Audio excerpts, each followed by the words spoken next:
sangat nggak adil. Mungkin kalian pernah ngerasain ya, kok dia kerja cuman mungkin 30 menit, sama gua kerja 14 jam, buang keringat, cari duit yang halal. Kenapa gue cuma bisa dapetin duit 1/1000 dari dia yang cuma kerja 30 menit? Jawabannya kenapa? Karena hidup itu tidak adil. Semua di dunia ini itu nggak ada yang sama dan nggak ada yang adil, dan kalian harus telan fakta itu. Dan sebenarnya hal seperti ini itu udah gue amati dari usia yang sangat muda. Jadi waktu awal gue pernah jualan, jadi gue pernah jualan sedotan dan gue jualannya keliling ya. Jadi gue hustle jualan sedotan keliling. Di situ gue pernah mikir, kenapa gue harus go door to door dan panas-panas di sini, sedangkan gue ngelihat ya di kafenya itu ada ownernya lagi nyantai di sana ya, enak, dingin, nggak usah capek-capek kayak gue, nggak usah ditolak-tolakin sama owner-owner kafe yang lain. Kenapa dia lebih enak hidupnya? Gue ngerasa di situ hidup itu nggak adil. Waktu itu juga gue masih anak kecil ya, relatif mental gue bukan kayak sekarang, dimana tiap kali gue ditolak, gue nyeles nih, gue ditolak, rasa hatinya nggak enak. Kenapa gue harus ada rasa nggak enak ini? Sedangkan dia cuma santai-santai, orang lain bahkan dia punya karyawan yang bikinin kopi dan enak, kafenya rame. Gue udah pernah dari jualan keliling seperti tadi ya. Waktu gue jualan minyak rambut pun begitu gue ngimpor, begitu waktu sebelum besar ya. Jadi gue waktu itu nggak punya gudang dan gue simpen barang-barangnya itu di bawah kasur gue. Sampai di kamar-kamar gue, kamar gue itu nggak terlalu besar. Jadi kalau boxnya banyak, kalian bisa bayangin itu bau minyaknya kayak gimana ya. Jadi itu bau minyak rambut, bau Coca-Cola tepatnya. Gue masih ingat sampai sekarang karena itu Suavecito.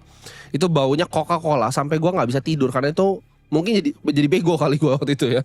Itu udah kayak ngelem itu baunya Coca-Cola. Satu kamar gue bau itu semua. Dari tadi ya, kalau kalian lihat gue jualan sedotan keliling ya, gue bikin pomade ya, sampai gue bau Coca-Cola kamar gue. Sampai sekarang di mana gue punya gedung, gue punya PNL tuh seharga rumah orang ya. Bahkan gue punya jam tangan tuh seharga rumah orang. Itu semua butuh prosesnya dan nggak gampang. Gue udah mendedikasikan hidup gue di market itu dari gue usia 14 tahun. Di saat kalian mungkin banyak yang masih main gundu, gue udah fokus untuk cari uang di market dari umur 14 tahun. Dan gue fokus di satu bidang.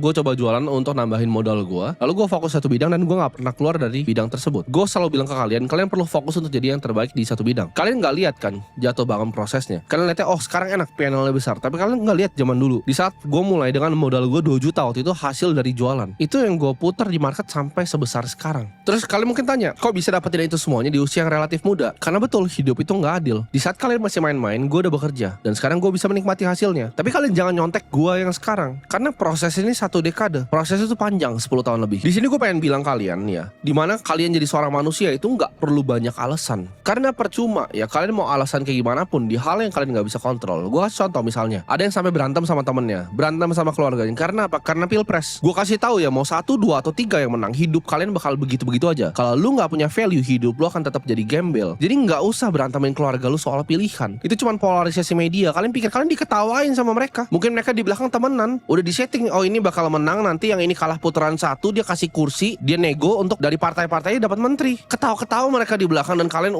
berantem sama keluarga kalian. Enggak, hidup lo akan tetap sama jadi gembel. Sama. Kalian ini komplain ya. Wah, ntar mau demo ya kan, UMR kenapa nggak naik? Kenapa nggak lu naikin value lu? Ini gue akan bahas di belakang. Karena kalian harus hati-hati dengan mentalitas seperti ini. Kalian bisa stop pakai energi dari otak kalian untuk fokus di beberapa hal yang memang kita di dunia ini kita nggak bisa kontrol ya. Kalau lu dilahirin di keluarga lu yang misalnya miskin ya, dan lu bilang, oh karena gue miskin gue sedih ya, gue depresi, itu yang bikin lu justru jatuh ke lubang. Karena mulut itu, kata-kata itu kalian harus sangat hati-hati dengan kata-kata. Karena kata-kata apa yang kalian omongin keluar itu bisa jadi kejadian di dunia nyata. Ketika lu ngomong gue adalah orang yang depresi, lu bahkan datang lagi ke psikolog gitu kan, di sana dia konfirmasi lagi depresi lu, itu jadi kenyataan. Sedangkan ya, kalau kalian berusaha sekeras mungkin, kalian naikin derajat keluarga kalian, kalian keluarin keluarga kalian tuh dari lubang kemiskinan itu, gue yakin kalian nggak mungkin depresi. Jadi kalian jangan kira suatu peristiwa atau suatu keadaan itu udah sial dan nggak bisa diubah, karena itu hal yang kalian nggak bisa kontrol. Posisi kalian di mana, hidup itu nggak adil, catur kalian tuh diberantakin, ya itu nggak bisa kalian ubah. Yang kalian bisa ubah adalah apa? Lu lihat ya kondisi gue dari sekarang di mana, dan next move ya, move terbaik yang gue bisa lakukan adalah gerakin catur yang mana. Itu pilihan lu mau biarin hidup itu nggak adil di bawah sana, atau lu mau lihat nyokap lu tetap diinjak-injak sama keluarga besar lu. Lu tinggal pilih mau yang mana. Gue ngerti banget ya, video-video seperti ini mungkin nggak banyak ditonton sama orang-orang Indonesia. Kenapa? Karena orang-orang Indonesia itu doyannya entertainment, doyannya nonton game ya, main game, dia doyan nonton sinetron. Makanya lu lihat semua pembantu di rumah itu nontonnya satu sinetron, mau dari MNC, mau dari MTech Group, grup semua sinetron nontonnya. Dan mereka ini yang besar-besar tahu. Mereka tahu kalian tuh doyan sinetron, kalian doyannya drama. Artis ini kesini diikutin, dia sampai tahu artis ini selingkuh. Buat apa? Itu bukan hidup lu. Masa hidup lu segitu menyedihkannya lu harus mengidolakan orang lain untuk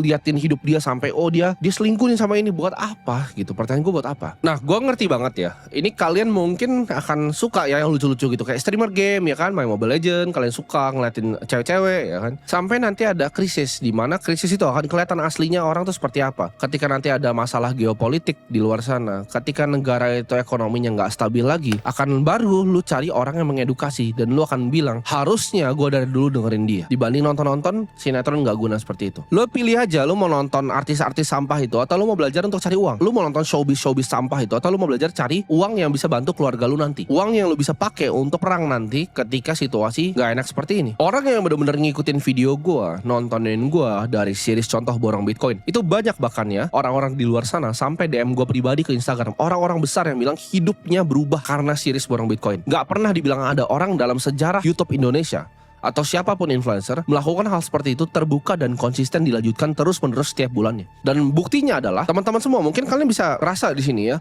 yang nonton gua, hidupnya beneran berubah. Ada yang bahkan bisa bikin pesantren, ada yang bisa biayain anaknya. Banyak yang komen, karena kerja keras nonton video lu, gue bisa biayain orang tua gue. Sebaliknya, ada orang tua yang bilang mereka bisa beliin baju untuk anak-anaknya karena hidupnya benar-benar berubah. Dan lu mungkin dari yang luar tanya, kenapa followers lu bisa fanatik? Itu bukan masalah fanatik atau enggak, tapi hidup mereka berubah karena apa yang gue omongin. Karena gue bilang, mulut itu sangat berbahaya. Kalian dengerin mulut yang salah, kalian akan terjerumus ke tempat yang salah. Tapi di saat kalian lihat kebenaran, hidup kalian akan diterang. Siapa influencer di sini yang terbuka, yang berani tunjukin hasilnya? Jawabannya nggak ada. Karena semuanya tuh cuma omong kosong. Kalau kalian dengerin orang yang omong kosong, hidup kalian juga akan jadi kosong. Semua itu cuma ibarat billboard ya. Billboard di lampu merah pinggiran yang kalau dibayar apa itu diganti. Tiap dibayar 20 juta dia ganti aplikasi. Karena hidupnya memang cuma dari sana. Di sini gue mau bilang, lu gak usah jauh mikir panjang. Lu lihatlah beberapa bulan lalu, di Maret, di April, waktu kesannya satu Indonesia tuh benci sama gue ya kan. Semuanya wah komentarnya hujatan sampai Instagram, TikTok, mau di YouTube, di semua platformnya. Dibilang ini kopi. Tapi kalian lihat sekarang ya. Mungkin waktu itu gue salah satu orang yang paling dibenci di Indonesia ya kan. Ada artis-artis gak laku itu ya, yang ngomongin gue segala macam. Sekarang kalian lihat, orang-orang yang sama yang dulu hujat gue, sekarang apa yang terjadi? Mereka akan pikir, ternyata benar juga yang dia omongin. Justru yang dulu benci gue itu sekarang jadi followers paling setia gue. Kalian bisa lihat sekarang di komentar gue, ada gak yang negatif satupun? Jawabannya gak ada. Mungkin dari yang paling dibenci sekarang yang paling disukai. Kenapa? Karena yang gue omongin adalah kebenaran. Kebenaran itu mungkin awalnya pahit. Ibarat kalau kalian minum obat gitu, obat itu gak semuanya rasanya enak, tapi itu bisa menyembuhkan kalian. Lu pilih minum jamu yang pahit tapi bisa sembuhin lu, atau lu mau pilih minuman manis yang justru gula itu membunuh lu? Karena kebanyakan influencer di Indonesia, apalagi yang di YouTube ya, semuanya fake. Mereka gak berani keluarin karakter aslinya ke kamera. Kenapa? Karena mereka tahu orang Indonesia itu suka pemimpin ya yang palsu, ya yang nggak jujur, yang palsu terhadap jati dirinya, terhadap jiwanya. Yang diomongin keluar itu bukanlah kebenaran, melainkan kebohongan. Di sini gue pengen kasih tahu pertanyaan yang mungkin kalian tanyain di kepala kalian selama nonton video ini. Lalu kenapa hidup itu bisa nggak adil? Gue akan kasih kalian gambaran sedikit gimana caranya para penguasa di dunia itu bisa nyampe ke konklusi ini ya. Kalian harus bisa mikir apa yang mereka mikirin untuk tahu kenapa hidup itu nggak adil. Kalian anggap zaman dulu, zaman perbudakan dulu. Apa yang kalian amati zaman perbudakan dulu? Di saat orang itu tetap dikasih rumah, tetap dikasih punya anak, tetap dikasih roti, dan mereka disuruh kerja seumur hidupnya di sana. Sekarang mereka print yang namanya uang ya. Mereka print, gue ulangin lagi. Mereka cetak. Kalian gak pernah tanya kan dari dulu? Di sekolah itu gak pernah diajarin kenapa, apa itu uang. Kalian gak pernah tanya ke diri kalian sendiri, karena gak pernah diajarin untuk tanya. Kalian itu harus nurut. Dari zaman TK kalian disuruh untuk baris ya sebelum masuk kelas. Kenapa kalian harus baris sebelum masuk kelas? Gue gak pernah paham itu dari gue masih TK. Kenapa gue harus baris untuk gue bisa masuk kelas? Itu kalian bisa tanya sama nyokap gue, dia bisa jadi buktinya. Gue jambak guru SD gue waktu itu karena gue dimarahin, gue gak mau baris masuk kelas. Gue tanya kenapa saya harus baris. Terus gue baru ngerti setelah SMA dikasih tahu bahwa oh itu untuk kalian bisa sopan ya. Kalian pakai ini, kalian pakai sepatu. Ini gue pakai sandal celana pendek. Ya ini kantor gue sendiri. Nggak ada, itu semua cuma aturan yang dibikin untuk kalian nurut. Tapi kenapa dunia ini bikin kalian untuk nurut? Kalian harus ngerti ini. Kalian bayangin sama tadi. Ini gue balik lagi ke tempat perbudakan ya. Perbudakan itu sama. Kalian dikasih rumah, dikasih roti, lalu disuruh kerja. Sekarang kalian dikasih uang yang dicetak. Tapi uang ini cuma cukup untuk bayar cicilan rumah sama bayar roti. Ngerti gak kalian? Ini sama persis, bedanya dia ciptain uang, dibikin nih uang sebagai wujud hutang atas apa yang jasa yang manusia pernah lakukan. Mereka ciptakan uang, mereka taruh di sana. Nah sekarang lu pikir lebih dalam lagi, satu step lebih dalam lagi. Anggaplah lu adalah anak dari orang yang punya mesin cetak uang ini. Apa yang bisa bikin lu bahagia di dunia ini? Lu udah punya semuanya. Lu bisa beli apapun, lu bisa beli kapal apapun, pesawat apapun setiap hari, dan uang itu udah gak ada artinya lagi karena lu yang cetak uangnya. Sekarang gua tanya, apa yang bikin lu bahagia? Nggak, di sini gue nggak akan kasih langsung jawabannya gitu. Gue mau kalian mikir di sini ya. Ini gue bikin kayak Dora gitu, Dora the Explorer. 1, 2, 3 apa jawabannya? Coba lu pikir baik-baik. Lu pause video ini, lu benar-benar pikir apa yang akan bikin lu happy kalau lu udah punya semua uangnya. Coba lu jawab. Jawabannya 1, kontrol. Kontrol akan semua manusia. Nah ini akan nanti gue akan jelasin kenapa kalian suka ke entertainment. Kenapa itu adalah perangkap yang mereka sengaja ciptakan. Mungkin banyak yang gak senang sama gue karena gue bukakan agendanya di sini. Kenapa kontrol ya? Gue kasih tahu sini. Coba misalnya videografer gue, contoh. Ini perusahaan gue, videografer gue datang ke gue, bilang, oh videonya harusnya gak begini, anjing lu jelek gini. Pasti gue keluarin kan. Orang yang biasanya punya kuasa di suatu tempat, itu gak suka ditantang. Sedangkan orang-orang ya, masyarakat yang di bawah, itu yang paling suka untuk menantang. Contohnya demo, minta naikin UMR. Jadi kalian bisa bayangin kan sekarang arahnya kemana. Ketika semua ini nanti bisa digantikan dengan robot, mereka itu udah gak ada fungsinya lagi. Karena kalian lihat dengan arah dunia ya, dimana sekarang dikeluarin nanti Apple Vision Pro. Facebook ganti nama jadi Meta. Dia akan keluarin Quest 3. Ini VR headset akan dikeluarkan ya. Mungkin di otak kalian nih, gue kasih tau ya, kalian akan mikir ini adalah barangnya orang kaya. Ya kan? Apple Vision Pro sama dengan barang dari orang kaya. Persis kayak handphone batok zaman dulu dan komputer IBM yang luar biasa besar tahun 1900-an. Waktu itu orang bilang gak mungkin laptop ini bisa ada gitu. Komputer seperti ini gak mungkin ada karena itu yang punya IBM cuma 4 satu dunia. Sama seperti nanti Vision Pro. Itu mungkin Apple keluarin yang mahalnya. Tapi seiring teknologi jalan, itu bakal jadi handphone, bakal ada yang 200 ribu, 300 ribu. Ya dikonsumsi semua masyarakat. Sekarang gue tanya sama lu, gimana caranya lu bisa kontrol populasinya? Kalau misalnya mereka itu rumahnya kayak gubuk di kayu, tapi lu kasih VR headset, bahkan mereka nggak bayar, lu kasih ke mereka, dan mereka bisa pasang itu dan mereka berada di Swiss. Apakah mereka akan ngomel lagi? Mereka akan di situ. Orang bilang, oh orang nggak mungkin di metaverse. Lu sekarang sudah di metaverse. Setiap hari aplikasi yang lu pakai adalah Instagram. Setiap hari ada yang aplikasi yang lu pakai adalah TikTok. Yang lu pakai adalah YouTube. Apakah ini yang kalian lihat dunia nyata? Jawabannya bukan. Gimana caranya? Kalau kalian pakai kacamata itu, kalian di depan sini ngomong sama gua barengan, ya kan? Berbeda kan experience-nya. Dan itu adalah perangkap selanjutnya yang gue percaya akan terjadi dalam waktu yang sangat dekat. Dimana semua orang tuh udah dikurung ya, di rumah susun yang sangat kecil. Mungkin rumahnya dari kayu gitu, tapi kalian pakai VR, kalian bisa di Swiss. Mereka akan lebih diem. Itu kalian bayangin, mereka bisa nonton sinetron, tapi mereka berada di dalam sinetronnya. Mereka bisa jalan-jalan di rumah sinetronnya. Karena itu impian yang mereka mau kan, entertainment. Di sini kalian coba pikir ya, waktu itu gue itu suka ketemu dengan partner gue, waktu gue bikin perusahaan startup gue di McD Puri. Waktu COVID, gue ke McD di Puri. Ya, lu mau tahu apa yang dilakukan sama mas-masnya? Gue pesan ya kan, gue nurut tuh, gue pakai masker ya kan. Padahal gue nggak pernah mau, karena kebetulan di McD itu harus, kalau nggak lu nggak boleh pesan makan. Di tempat lain gue nggak pernah pakai masker. Kalian pas COVID lagi bener-bener ekstrimnya, itu gue lagi party di villa di Bali. Gue kasih tau lu, gue lagi bener-bener party di villa di Bali. Dan itu semuanya party, dan nggak ada yang kena COVID. Nggak ada satupun teman gue kena COVID party di Bali. Di McD ini gue disuruh pakai ya kan, disuruh makan. Pas makan pun dia masih suruh gue untuk pakai. Gue sampai berantemin mas-masnya, gue inget banget. Gue bilang, goblok, gue bilang, gimana caranya gue makan kalau gue pakai masker? Dibilang harus sambil pakai katanya. Itu orang gila. Akhirnya orang turun-turunin kan, yang akhirnya jadi kasus karena dibilang ini dakinya naik semua ke atas gitu. Jadi lu makan ya kan, lu pakai, lu turunin ya, lu mesti jalan keluar, lu pakai. Nah kalian balik ke pertanyaan gue awal. Kalau lu punya semua uang di dunia, apa yang lu suka? Kontrol. Itu jawabannya adalah untuk ngetes kalian. Itu lucu untuk mereka. Orang-orang bodoh ini pakai masker, tutup pakai lagi. Pas makan McD gitu.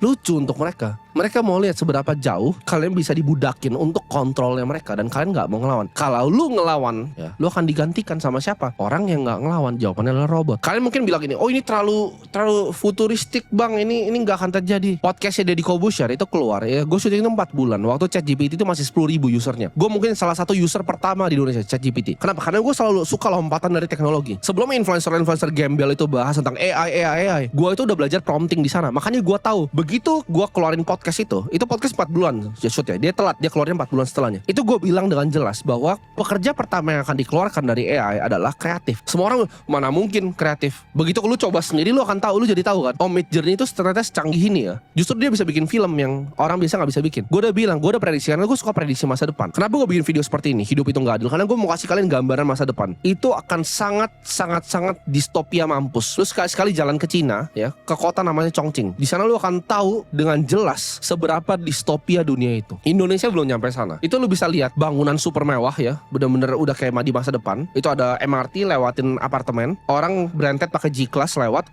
lalu ada pemulung di sampingnya. Lu akan lihat seperti itu. Jakarta udah mirip-mirip. Ada orang yang cuman gajinya UMR, ada orang yang punya gedung. Cuman belum terlalu kelihatan social disparity-nya. Indonesia akan mengarah ke arah sana. Kesenjangan sosial itu akan semakin besar. Yang miskin itu akan makin ditindas, yang kaya itu akan makin kaya. Karena kadang gini, orang kaya itu akan mikir, orang-orang yang miskin ini yang bikin repot. Mereka yang minta BPJS, mereka yang minta welfare, mereka yang minta healthcare system lebih bagus, mereka yang minta demo, mereka minta UMR naik. Orang kaya nggak ada yang minta itu. Jadi kalau mereka bisa eradikasi ini kalian perhatiin kenapa Bill Gates itu beli sawah, kenapa Mark Zuckerberg bikin bunker di Hawaii. Mereka tahu hal ini akan terjadi sebentar lagi. Kalian bayangin nggak? Mereka itu cuma dikasih hidup sama para elit ini karena mereka punya fungsi. Mereka adalah buruh pabrik. Mereka adalah yang ngelinting rokok. Menurut lu itu akan ada 10 tahun lagi dengan teknologi advance sekarang, based on Moore's Law? Nggak akan terjadi. Itu semua akan digantikan dengan robot. Terus kalau mereka udah digantikan semua, mereka nggak bisa makan, apa yang terjadi? Fungsinya mereka hidup di dunia ini apa? Nggak ada. Jadi kalian pikir, kalian mau di mana? Mungkin banyak yang bilang, gue terlalu gila untuk ngungkapin hal-hal kayak ini. Nggak masalah gitu. Karena kalau kalian mau lihat dari semua peperangan ya, kalian mau lihat The Battle of Waterloo, Perang Dunia Kedua ya, waktu Inggris waktu itu ya, Inggris berantem sama Nazi di Afrika. Itu kalau kalian lihat, yang pertahanan terakhirnya Inggris itu ada sekitar, gue lupa, 9.000 10.000 orang ya. Perintah mereka itu adalah pertahankan tempat ini sampai mati. Akhirnya ada satu yang selamat. Jadi dari 10.000 ini, setiap perang selalu seperti itu. Misalnya ada 50.000 orang mati, akan ada satu nama yang disebut. Kalian perhatiin, di setiap perang ini akan terjadi perang sebentar lagi. Nggak lama lagi pasti akan terjadi perang lagi. Karena Cina ini akan naik jadi superpower, negara superpower. Setiap ada empire baru yang naik, selalu ada konflik yang luar biasa besar. Jadi kalian nanti perhatikan, di saat nanti Cina ini naik, ketika ada perang, ini akan ada casualty di sini. Lu mau jadi angka atau lu mau jadi nama di sana? Karena cuma 2 pilihannya, angka atau nama. Nah ini menarik nih, lu perhatiin, selalu cuma angka atau nama. Battle of Waterloo, 15.000 orang mati dan ini jenderal yang mati. 20.000 orang mati di sini Mongol dan ini yang namanya Genghis Khan. Nah, lu mau jadi nama atau cuma angka? Kalau mau jadi angka silahkan. Lu kan cuma disingkirin kayak sampah gitu. Satu-satunya jalan keluar dari jebakan setan ini adalah mencari kebebasan. Nah, untuk kebebasan itu kita butuh main game yang mereka main. Game yang mereka main adalah game kekuasaan. Tapi buat kita punya kekuasaan, kita harus punya uang. Kenapa? Karena uang secara intrinsik itu adalah IOU. Uang itu adalah sebuah jasa. Sebuah jasa yang manusia pernah lakukan untuk manusia yang lain dalam bentuk hutang, yaitu uang. Makanya money sama dengan hutang, uang sama dengan debt ya. Mungkin gue akan bahas ini lebih dalam. Ntar gue akan bikin videonya tentang apa itu uang ya. Mungkin bisa 1 jam. Gue akan bahas dari zaman Goldsmith dulu sampai sekarang. Sampai gimana cara kalian bisa bikin bank sendiri. Ya itu mungkin gue bahas di video yang berbeda kalau kalian mungkin tertarik. Tapi kalau di sini terlalu panjang. Tapi intinya uang itu adalah hutang. Uang adalah energi orang dan uang adalah hutang. Gimana caranya kalian bisa punya pemikiran yang mosaik seperti ini? Jawabannya kalian tanya ke diri kalian. Setiap dikasih propaganda, apakah ini benar atau apakah ini salah? Dikasih pandemi, apakah ini benar, apakah ini salah? Kalian harus punya pemikiran yang independen, pemikiran yang logis di diri kalian sendiri. Hidup itu memang gak adil, tapi yang kalian lakukan, kalian harus bisa survive. Jadi kalau kalian masih punya mental lemah, mau jadi angka yang tadi gue bilang akan disingkirkan, silahkan dan gak perlu berubah. Karena